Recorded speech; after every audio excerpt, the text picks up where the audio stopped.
গল্পের সওদাগর চ্যানেলে আপনাদের সবাইকে স্বাগত। আজকে আমরা শুনব হুমায়ুন আহমেদের লেখা উপন্যাস কৃষ্ণপক্ষ পর্ব ১। নোটটা বদলাইয়া দেয় নাফা, সেরা নোট। অরুর গা দিয়ে শীতল স্রোত বয়ে গেল। ২০ টাকার একটা নোটই তার কাছে আছে, ছেঁড়া নোট বদলাবে কোত্থেকে?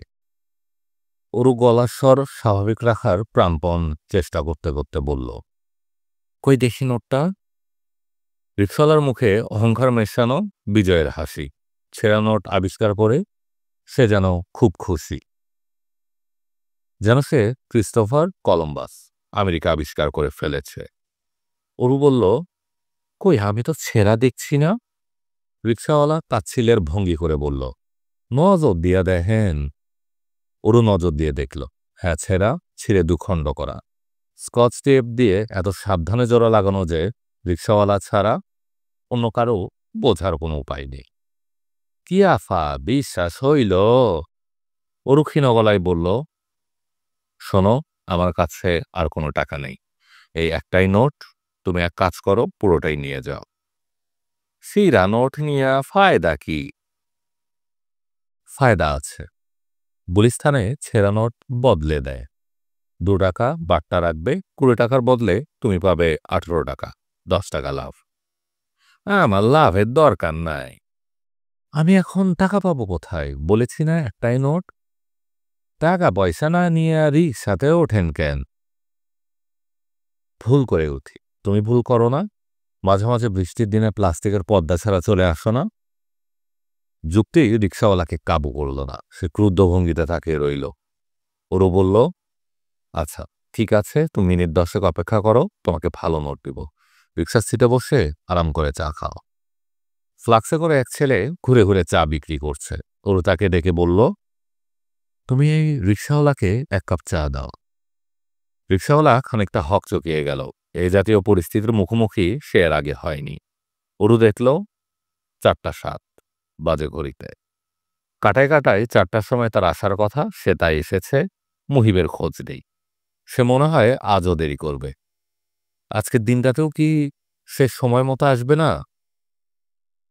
২০-২১ বছরের একটা মেয়ের পক্ষে একা একা অপেক্ষা করা যে কি যন্ত্রণা তা কজন জানে। সেজেগুজে একা দাঁড়িয়ে থাকা মেয়ের দিকে সবাই খানিকটা কৌতূহল, খানিকটা করুণা এবং খানিকটা তাচ্ছিল্য নিয়ে তাকায়। বুড়োরা এমন ভঙ্গি করে যেন সে দেশ রসাতলে যাচ্ছে। সংসদ ভবনের এই রাস্তাটা এখন বলতে গেলে বুড়োদের দখলে। সকাল বিকাল এদের দেখা যায় হাঁটাহাঁটি করছে। স্বাস্থ্য রক্ষা, যেখানে হোক আরও কিছুদিন বাঁচতে হবে। সময়ের অনাচার দেখে নাক সিটকাতে হবে, কিছুতেই মরা চলবে না। রিকশাওয়ালা চা খেতে খেতে তীক্ষ্ণ দৃষ্টিতে অরুকে দেখছে। এও এক যন্ত্রণা। একজন কেউ তাকিয়ে থাকলে কিছুতেই স্বাভাবিক হওয়া যায় না। অরু আবার ঘড়ি দেখল, মাত্র ৫ মিনিট পার হয়েছে। সময় কি পুরোপুরি থেমে আছে নাকি ঘড়ি বন্ধ? মুহিবকে এতক্ষণে দেখা গেল লম্বা লম্বা পা ফেলে ছুটতে ছুটতে আসছে। কোনো দিকে তাকাচ্ছে না। অরু ডাকল, হেই। মুহিব থমকে দাঁড়ালো। যেদিক থেকে শব্দ এসেছে সেদিকে না তাকিয়ে সে অন্যদিকে তাকাচ্ছে। কি যে অদ্ভুত কাণ্ড কারখানা। রাগে অরুর গা জ্বলে যাচ্ছে। আজকের দিনে সে এমন বিশ্রী পোশাক পরে এলো কি করে? কে বলেছে তাকে পাঞ্জাবি পরতে? কটকটে হলুদ রঙের সিল্কের পাঞ্জাবিতে তাকে যে কি বিশ্রী দেখাচ্ছে তা বোধহয় সে নিজেও জানে না। আয়না দিয়ে নিশ্চয়ই নিজেকে দেখেনি। অরু গলা উঁচিয়ে ডাকল, এই এই। মুহিব তাকালো এবং হেসে ফেলল। সে হাসি এতই সুন্দর যে অরু তার দেরি করে উপস্থিত হবার অপরাধ অর্ধেক ক্ষমা করে দিল। কটকটে হলুদ পাঞ্জাবি পরার অপরাধ অবশ্য এখনো ক্ষমা করা যাচ্ছে না। তাড়াতাড়ি আসতে গিয়ে দেরি হয়ে গেল। ভেবে রেখেছিলাম আজ অন্তত ১ ঘন্টা আগে উপস্থিত হব। গাড়ি জোগাড় করতে গিয়ে। কে তোমাকে গাড়ি জোগাড় করতে বলেছে? কেউ বলেনি, ভাবলাম। কোথায় তোমার গাড়ি? তেল নেবার জন্য পেট্রোল পাম্পে থেমেছিল, তারপর স্টার্ট নিচ্ছে না। ওখান থেকে দৌড়াতে দৌড়াতে এসেছ? খুব দূর না, Asad gate petrol pump. Bhante টাকা আছে তোমার কাছে? আছে। দেখে আমাকে 10টা টাকা দাও। রিক্সাওয়ালা ছেলেটাকে 1 কাপ চায়ের দাম দাও। ওরু টাকা নিয়ে রিক্সাওয়ালার দিকে এগিয়ে গেল। হাসি মুখে বলল, এই নাও 10 টাকা। 8 টাকা হচ্ছে রিক্সা ভাড়া, 2 টাকা ওয়েটিং চার্জ। তার ইচ্ছা ছিল কিছু কঠিন কথা রিক্সাওয়ালাকে বলা হলো না। আজ একটা শুভ দিন, আজ তাদের বিয়ে। এই দিনে কঠিন কথা বলা সম্ভব না। তার 21 বছর জীবনের অনেক কথাই সে পরবর্তী সময়ে মনে করতে পারবে না, কিন্তু আজকের দিনের সব কথা মনে থাকবে। কি দরকার আজ ঝগড়া করার? বরং রিক্সাওয়ালার নাম জানা রইল। এটা মন্দ কি? তোমার নাম কি? আমার জিগান? হ্যাঁ, আমার নাম সুরুজ মিয়া। সুরুজ মিয়া, আমরা খিলগাঁও কাজে অফিসে যাব। আজ আমাদের বিয়ে। তুমি কি নিয়ে যাবে আমাদের? রিক্সাওয়ালা হ্যাঁ না কিছুই বলছে না। মনে হচ্ছে সে গভীর সমস্যায় পড়ে গেছে। এতক্ষণ যাকে তুমি তুমি করে বলছিল, এখন ওরও তাকে কি মনে করে যেন আপনি বলল। আপনি চিন্তা করে একটা ডিসিশনে আসুন। বেশি সময় নেবেন না, আমরা দেরি করতে পারবো না। অরু মহিবের দিকে এগিয়ে গেল। মহিব সিগারেটের দোকান থেকে সিগারেট কিনছে। সে কখনো একটার বেশি কেনে না। আজ 1 প্যাকেট কিনে ফেলল। সিগারেট ধরাতে ধরাতে বলল, অরু, তুমি কি তোমাদের বাড়ির কাউকে বিয়ের ব্যাপারে কিছু বলেছ? অরু বলল, না। তবে রাত 10টা নাগাদ সবাই জেনে যাবে। একটা চিঠি লিখে খামের মুখ বন্ধ করে বড় আবা টেবিলে রেখে এসেছি। আপা বিয়ে বাড়িতে গেছে, 10টা নাগাদ ফিরবে। তারপর হইচই বেঁধে যাবে। বাবার স্ট্রোক না করলেই হয়। কি লিখেছ চিঠিতে? 3 লাইনের চিঠি। আজ বিয়ে করেছি তাই লেখা। কিভাবে লেখা? ল্যাঙ্গুয়েজটা কি? 3 লাইনে তো খুব কাব্যিক ল্যাঙ্গুয়েজ হয় না, তবু যথাসাধ্য চেষ্টা করেছি। কাকে বিয়ে করেছ এসব কিছু লেখনি তো? না, শুধু লিখলাম একটা বেকার এবং আপদদৃষ্টিতে অপদার্থ যুবককে বিয়ে করেছি। আমার মনে হচ্ছে না আমি কোনো অপরাধ করেছি, তারপরেও ক্ষমা প্রার্থনা করছি। আপা, তুমি বাবা মাকে শান্ত করবে এবং বুঝিয়ে বলবে। মহিব শুকনো গলায় বলল, তোমার বাবা মার রিয়াকশন কি হবে? কি করে বলবো কি হবে? তাদের কোনো মেয়ে তো এর আগে কাউকে কিছু না জানিয়ে বিয়ে করেনি। এই প্রথম এবং এই শেষ। চলো রওনা হওয়া যাক। তারা রিকশায় উঠল। মহিব বলল, ওর তুলে দিব? না। খারাপ লাগছে ওরও। খারাপও লাগছে না, আবার ভালোও লাগছে না। মনে হচ্ছে একটা ঘোরের মধ্যে আছি। জ্বর জ্বর লাগছে। দেখো তো জ্বর কিনা। ওরও হাসতে হাসতে বলতো, জ্বর নেই বলে হাত সরিয়ে নিলে কেন? লজ্জা লাগছে? হুম, আজ কেন জানি অন্য দিনের চেয়ে অনেক বেশি লজ্জা লাগছে। আজ মনে হচ্ছে পৃথিবীর সবাই তাকিয়ে আছে আমার দিকে। তাকিয়ে আছে তো বটেই। তাকিয়ে আছে তোমার হলুদ পাঞ্জাবির জন্য। তুমি দয়া করে আজ রাতে এই পাঞ্জাবি পুড়িয়ে ফেলবে। আচ্ছা। ওরও হালকা গলায় বলল, বিয়ের পর আমরা যাব কোথায়? বাসর কোথায় হবে এ কথা জিজ্ঞেস করছো? ওরও অস্পষ্ট স্বরে বলল, হুম, বজলুর বাসায়। বজলুকে? আমার স্কুল জীবনের বন্ধু, অতি ভালো ছেলে। গত বছর বিয়ে করেছে। তার বউটা তার চেয়েও ভালো। ওরা একটা ঘর আমাদের জন্য ছেড়ে দিয়েছে। ফুলটুল দিয়ে সাজিয়ে হুলস্থুল করেছে। অপরিচিত কারো বাসায় আমার উঠতে ইচ্ছে করছে না। ওদের সঙ্গে কিছুক্ষণ কথা বললেই তোমার মনে হবে এরা অপরিচিত না, খুবই পরিচিত। তাছাড়া আমার আর কোনো যাওয়ার জায়গা নেই যেখানে তোমাকে নিয়ে যেতে পার। তুমি তোমার আপাকে সব খুলে বলবে বলেছিলে। বলেছ? না। বলনি কেন? কাল বলবো। আপাকে একটা সারপ্রাইজ দিব। উনি রাগ করবেন না?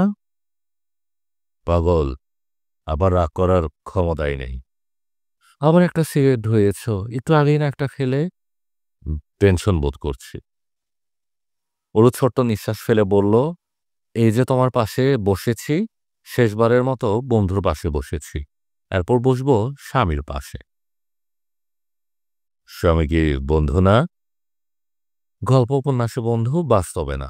বাস্তবের স্বামীরা যতটা না বন্ধু তার চেয়েও বেশি অভিভাবক।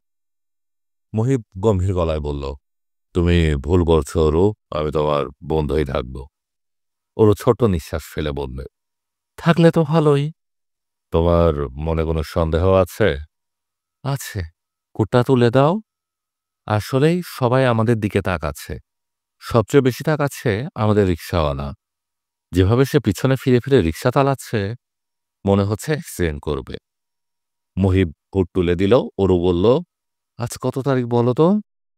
11ই ডিসেম্বর। বাংলা কত? জানি না বাংলা কত। ওর ছোট্ট নিঃশ্বাস ফেলে বলল, আজ আমাদের বিয়ে, আর আজকের বাংলা তারিখটা তোমার জানার ইচ্ছে হলো না? আজ 26শে অগ্রহায়ণ। ও আচ্ছা, 26শে অগ্রহায়ণ। আর আমাদের রিক্সাওয়ালার নাম হচ্ছে সুরুজ মিয়া। তার নামটাও মনে রাখা দরকার। তার রিক্সায় করে বিয়ে করতে যাচ্ছি। মোহিত কিছু বলল না। ওরু বলল, ভালো করে দেখো তো জ্বর কিনা। এত খারাপ লাগছে কেন? মাথা ঘুরছে। ভুলে জ্বরটা দিয়ে পান খেলে যেমন লাগে তেমন লাগছে। কিছুক্ষণের মধ্যেই সব ঠিক হয়ে যাবে। আর ধরো আধা ঘন্টা। ওর ঘড়িতে দেখল তাদের বিয়ের পুরো অনুষ্ঠান শেষ হতে মাত্র ১৬ মিনিট লাগলো। কাজী সাহেবের কাছে অনুষ্ঠানটা হয়তো খুব বোরিং লাগছে। তিনি কয়েকবার হাই তুললেন এবং যন্ত্রের মতো বললেন, এইখানে সই করে তারিখটা। ওরু গোটা গোটা করে লিখল, অরুণা চৌধুরী। বিয়ের অনুষ্ঠান শেষ। কি আশ্চর্য, কটকটে হলুদ পাঞ্জাবি গায়ে পাশে দাঁড়িয়ে থাকা মানুষটা এখন তার স্বামী। এই জীবনের সবচেয়ে কাছের মানুষ। কোনো ভুল হয়নি তো? প্রচণ্ড কোনো বড় ভুল? যে ভুল এই জীবনে আর শোধরানো যাবে না। অরুর পানির পিপাসা পেয়ে গেল।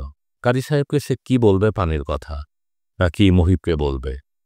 মহিবের সঙ্গে কথা বলতে লজ্জা লাগছে, মুখের দিকে তাকাতেও লজ্জা লাগছে, মহিবকে অন্যরকম লাগছে। ও আচ্ছা, এখন বোঝা গেল, বাবু চুল কেটেছেন, নতুন হেয়ার স্টাইল। বজলু এগিয়ে এসে বলল, ভাবি চলুন যাওয়া যাক। ভাবি ডাকটা কি অদ্ভুত শোনাচ্ছে, গা শিরশির করে। অরু নিঃশব্দে ঘর থেকে বেরোলো। মুহিবের অন্য বন্ধুরা কেউ তাকে এখনো কিছু বলেনি। একজন শুধু তাকে বলেছে, কংগ্রাচুলেশনস ভাবি, বলে একটা গোলাপ ফুল দিয়েছে। ফুলটার দিকে তাকাতেও কেমন যেন লজ্জা লজ্জা লাগছে। গোলাপ ফুল দেওয়া মানুষটা বলল, কোথাও বসে এক কাপ চা কিংবা কোল্ড ড্রিঙ্কস খাওয়া যাক। কাছে একটা ভালো কনফেকশনারির দোকান আছে, যাবে? বজলু বলল, না না, স্প্রাইট আমার বাসায় চা। কেক কেনা আছে, কেক কাটা হবে। রোহিণীকে চা রেডি রাখতে বলেছি। গাড়িতে ওঠ সবাই, গাড়িতে ওঠ। মহিব, তুই ভাবিকে নিয়ে ড্রাইভারের পাশে বস, আমরা সবাই পিছনে আছি। অরুর প্রচণ্ড পানি পিপাসা বাড়ছে। মনে হচ্ছে এক গ্লাস পানি খেতে না পারলে সে মরে যাবে। বজলু নামের মানুষটার বাসায় তার যেতে ইচ্ছে করছে না। এমন কোথাও যেতে ইচ্ছে করছে যেখানে একটা মানুষও নেই, খুব নির্জন কোনো জায়গা, যেখানে শুধু সে এবং মহিব থাকবে, আর কেউ থাকবে না, কেউ না। বজলুর স্ত্রী রওশনারাকেও অরুর পছন্দ হলো না। মেয়েটা এক সেকেন্ডের জন্যও না থেমে কথা বলে যাচ্ছে, ক্রমাগত কথা, ছোটাছুটিও করছে অকারণে। এই সামান্য সময়ে একটা গ্লাস ভেঙেছে, টেবিল ক্লথের উপর পায়েস ফেলে দিয়েছে। সামান্য চা দেওয়া নিয়ে সে যে কথাগুলো বলল তা হচ্ছে, ওমা, এখনো চা দিলাম না, ঠান্ডা হয়ে গেছে বোধহয়। ঠান্ডা হলে ঠান্ডা চা খেতে হবে, আমি আবার গরম করতে পারবো না। সারাক্ষণ চুলার পাশে বসে থাকলে গল্প করব কখন? চায় কিন্তু চিনি দেই নাই, যার যার দরকার নিয়ে নেবেন। সরি, চিনি বোধহয় আগেই দেওয়া হয়ে গেছে। আগে চেখে দেখবেন, এখানে ডায়াবেটিক্সওয়ালা কেউ আছে? থাকলে আওয়াজ দিন। আর শুনুন, চায়ের কাপে সিগারেট ফেলবেন না। চায়ের কাপে সিগারেট ফেললে ওই চা জোর করে খাইয়ে দিব। মাই গড, চামচ দেওয়া হয়নি। মহিবরুকে বলল, একটু বারান্দায় এসো তো। ওরও বারান্দায় এসে ক্লান্ত গলায় বলল, সবাই এত কথা বলছে, আমার একেবারে মাথা ধরে গেছে। এরা বেশিক্ষণ থাকবে না, চলে যাবে। তুমি কি কিছুক্ষণ রেস্ট নিবে? রেস্ট নিতে চাইলে পাশের ঘরে চলে যাও, তোমাকে দেখে মনে হচ্ছে শরীর খারাপ করেছে। প্রচণ্ড মাথা ধরেছে, আর শুধু পানির পিপাসা। 3 গ্লাস পানি খেয়েছি, তবু পিপাসা মিটছে না। মাথা ধরা কি খুব বেশি? হুম, দাঁড়াও, প্যারাসিটামল এনে দিচ্ছি। শোনো অরুণ, আমাকে ঘন্টাখানেকের জন্য একটু বাইরে যেতে হবে। ওরও হকচকিয়ে গেল, গম্ভীর গলায় বলল, কেন? আমার দুলাভাই বলে রেখেছেন, ঠিক যেন সন্ধ্যা 7:30টায় তার অফিসে তার সঙ্গে দেখা করি। তার কথা তো তোমাকে বলেছি, দেখা না করলে স্ট্রেট বলবে, বের হয়ে যাও। ওরও দুঃখিত গলায় বলল, আজকের দিনটা তুমি আলাদা করতে পারলে না? বলতে পারলে না যে তোমার কাজ আছে? মুহিব অস্পষ্ট স্বরে বলল, না ওরু, বলতে পারেনি। দুলাভাইকে এটা বলা সম্ভব না। তাছাড়া আমার ক্ষীণ সন্দেহ কি জানো, চাকরির কোনো ব্যাপার। উনি হয়তো কিছু ব্যবস্থা করেছেন। ইচ্ছে করলে তো তিনি পারেন। তুমি ঘন্টাখানিক থাকো, আমি চলে আসব। এ বাড়িতে আমার 1 সেকেন্ডও থাকতে ইচ্ছে করছে না। তোমার বন্ধু পত্নীকে আমার অসহ্য বোধ হচ্ছে। ও কিন্তু খুব ভালো মেয়ে ওরু, কথা বেশি বলে, কিন্তু মেয়ে চমৎকার। আমার একটা জেনারেল অবজারভেশন কি বলে জানো, যারা কথা বেশি বলে তারা মানুষ ভালো হয়। আচ্ছা, তুমি ভেতরে গিয়ে বসো। 1 ঘন্টার বেশি 1 সেকেন্ডও দেরি করবো না, অনেস্ট। 1 ঘন্টার বেশি আমাকে যদি এ বাড়িতে থাকতে হয়, আমি দম বন্ধ হয়ে মারা যাব। ওই মহিলাকে আমার অসহ্য বোধ হচ্ছে। কথা শেষ হবার আগেই বারান্দায় রসনারাকে দেখা গেল। সে চেঁচিয়ে বলল, কাজ কারবার এর মধ্যেই শুরু হয়ে গেল? সারা রাত তো ভাই পড়েই আছে। বারান্দায় দাঁড়িয়ে ভালোবাসাবাসি না করলে হয় না? ওর অসহ্য বোধ হলেও সে হাসার ভঙ্গি করল। এ মহিলা কিছুক্ষণ আগে ভয়ঙ্কর গা জ্বালা ধরনের মতো কিছু কথা বলেছেন। ওর ইচ্ছে করছিল গলা চেপে ধরতে।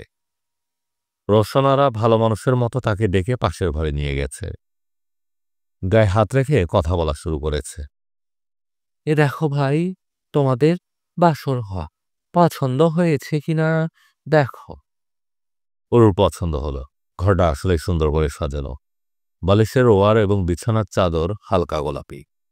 গোলাপি চাদরে বেলি ফুল এবং গোলাপ দিয়ে নানান রকমের নকশা করা। খাটের টেবিলে ফুলদানি ভর্তি গোলাপ। ঘরের অন্য প্রান্তে একটা টেবিলে পানির জগ এবং গ্লাস। একটা ফ্লাক্স এবং চায়ের কাপও দেখা যাচ্ছে।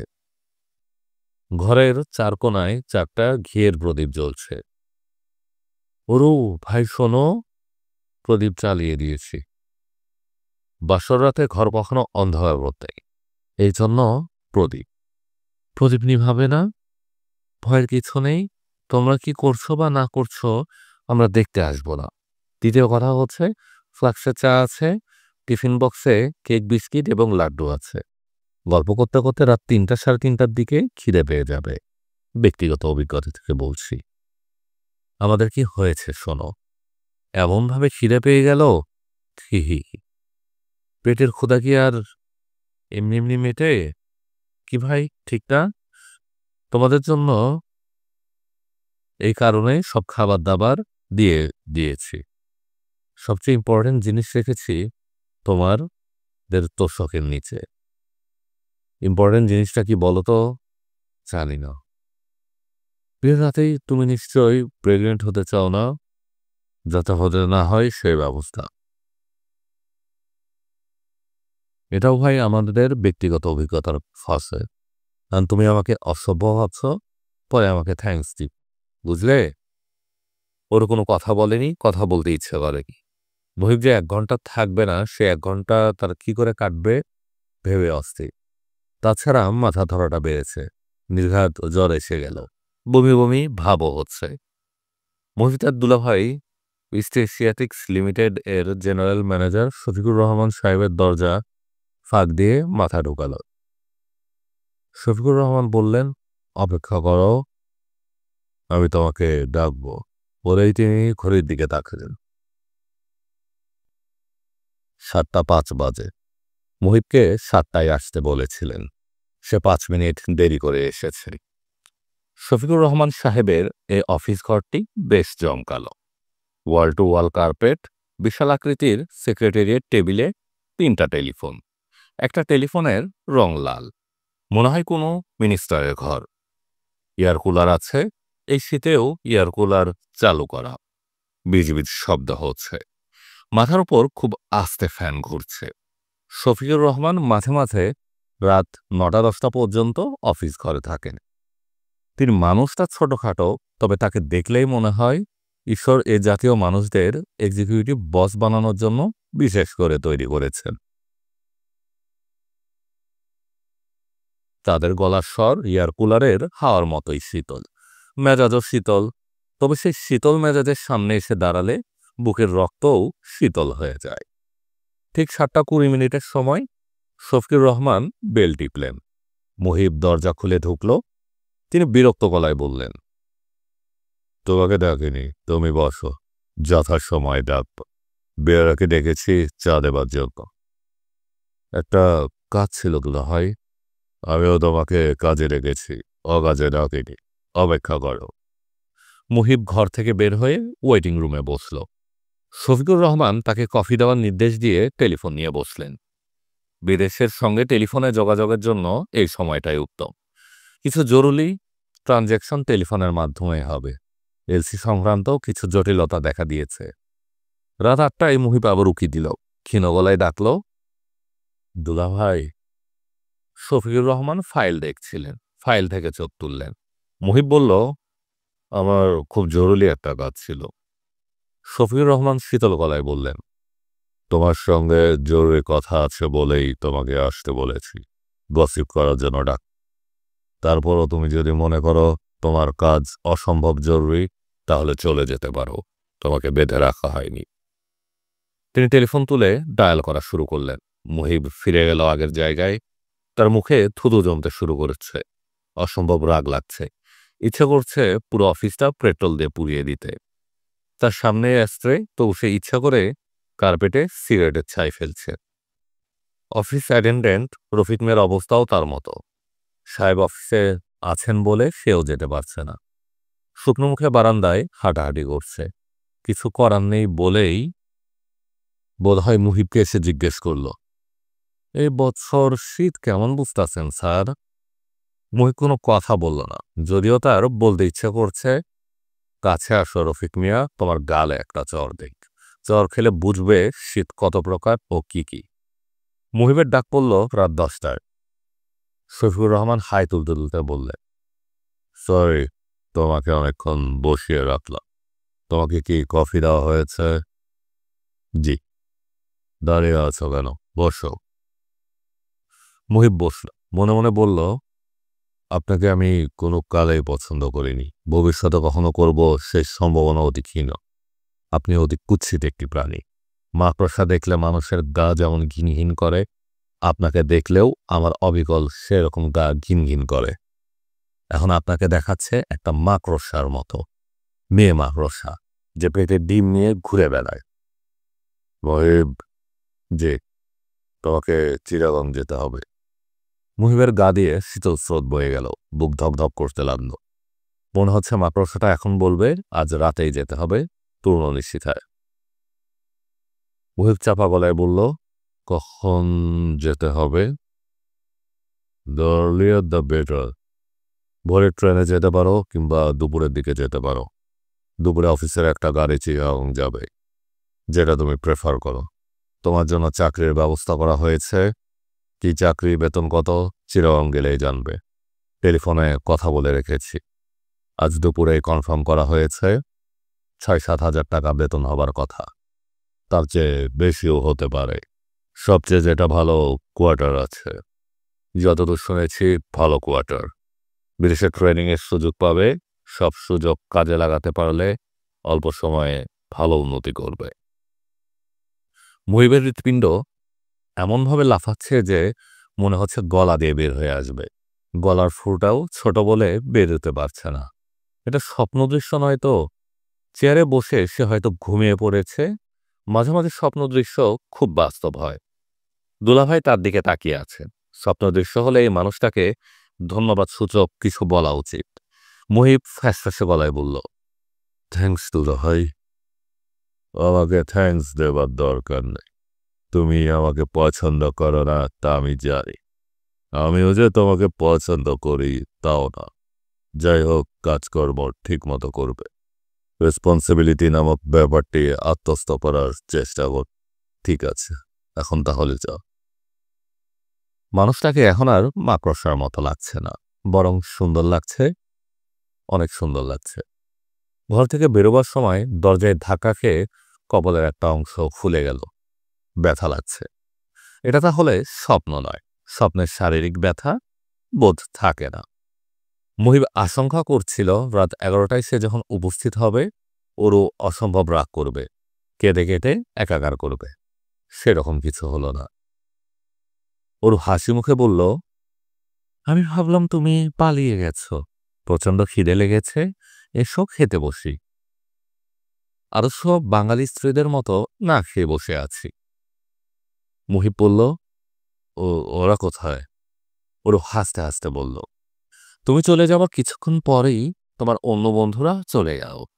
তারপর একটা মজার ব্যাপার হলো, তোমার প্রিয় বন্ধু বজলু এবং রসনারা ভাবি অকারণে তুমুল ঝগড়া শুরু করলেন। সে এক দেখার মতো দৃশ্য। আমি হতভম্ব। এত অল্প সময়ে ঝগড়া ক্লাইম্যাক্সে চলে যেতে পারে তা আমার জানা ছিল না। রসনারা ভাবি কাঁদতে কাঁদতে বললেন, আমি থাকবো না তোমার সঙ্গে। তোমার বন্ধু বললেন, আমি কি লাইলনের দড়িতে বেঁধে রেখেছি নাকি? Go away. তুমি চলে গেলে আমি প্রাণে বেঁচে যাই। তুমি আমার লাইফ হেল করে দিয়েছ। তারপর ভাবি উল্কার বেগে ঘর থেকে বেরিয়ে গেলে। আমি তোমার বন্ধুকে বললাম, আপনি দেখছেন কি, ওনাকে আটকান। বধূ সাহেব গম্ভীর গলায় বললেন, আমি আটকাবো কেন? আমার কিসের দায়? আপদ বিদায় হয়েছে, ভালো হয়েছে। তার আধ ঘন্টা পরেই বজলু সাহেবের মাথা ঠান্ডা হলো। উনি নরম গলায় বললেন, আমার মিস্টেক হয়েছে, খুবই খারাপ লাগছে। কি করা যায় বলুন তো? ও গেছে তার ভাইয়ের বাড়ি, নিয়ে আসি, কি বলে? আমি কিছু বলার আগে উনিও উল্কার মতো বের হয়ে গেলেন। সেই থেকে আমি একা বসে আছি। সে কি, আর কেউ নেই? একটা কাজের মেয়ে আছে। সে বলল, সপ্তাহে এ ঘটনা 2 থেকে 3 বার নাকি হয়। সাধারণত হয় সন্ধ্যার দিকে। বেগম সাহেব তার ভাইয়ের বাসায় চলে যান, সাহেব যান তার পিছু পিছু। রাত 12টা-1টার দিকে ভাই গাড়ি করে দুজনকে পৌঁছে দিয়ে যান। তার মানে কি, যে এ বাড়িতে এখন আমরা মাত্র দুজন? কাজের মেয়েটি আছে। সে ঘুমিয়ে পড়েছে নিশ্চয়ই। কোনো কাজকর্ম না থাকলে রাত দ্রুত ঘুমিয়ে পড়ে। ওরও হাসতে হাসতে বলল, ও ঘুমোচ্ছে, দাঁড়াও ওকে ডেকে দিচ্ছি, খাবার গরম করো। ডাকতে হবে না, খাবার যা গরম করার তুমি করো। আমি পাশে দাঁড়িয়ে ডিরেকশন দিব। তোমার মাথা ধরা সেরেছে? ঘর ফাঁকা হওয়া মাত্র মাথা ধরা চলে গেল। অরু রান্নাঘরে ঢুকলো। অরুর পেছনে পেছনে গেল মহিব। অরু থালা বাসন হাঁড়িকুড়ি এমনভাবে নাড়ছে যেন এই রান্নাঘর তার দীর্ঘদিনের চেনা, তার নিজেরই যেন বাড়ির। মুহিব বলল, একটা থালায় খাবার গরম করে দাও, রান্নাঘরে দাঁড়িয়েই খেয়ে ফেলি। অরু বলল, এক্সেলেন্ট আইডিয়া। মেনু কি? পোলাও টোলাও করে হুলস্থুল করেছেন। মুহিব বলল, নিজেরা বোধহয় না খেয়ে আছে। অরু প্লেটে খাবার বাড়তে বাড়তে বলল, বিয়ের রাতে আমি তোমার সঙ্গে ঝগড়া করব না। শুধু জানতে চাচ্ছি কি নিয়ম মনে করে তুমি এত দেরি করলে? ইচ্ছে করে করিনি। ইচ্ছে করে যে করনি তা অনুমান করতে পারছি। তোমার দুলাভাই তোমাকে আটকে ফেলেছিলেন, এই তো ব্যাপার। তুমি তার হাত থেকে বের হয়ে আসতে পারলে না? একটি রাতের জন্য কি এই সাহস দেখানো যেত না? মুহিব বলল, তুমি কিন্তু ঝগড়ার সুরে কথা বলা শুরু করেছ। আজ ঝগড়া করলে সারা জীবন ঝগড়া হবে। এসো, আজ রাতটা হেসে হেসে পার করে দে। আমি 11টা হাসির গল্প রেডি করে রেখেছি। গল্পের সওদাগর চ্যানেলে আপনারা শুনছিলেন হুমায়ুন আহমেদের লেখা উপন্যাস কৃষ্ণপক্ষ পর্ব 1। পরবর্তী পর্ব শুনতে আমাদের গল্পের সওদাগর চ্যানেলে চোখ রাখো।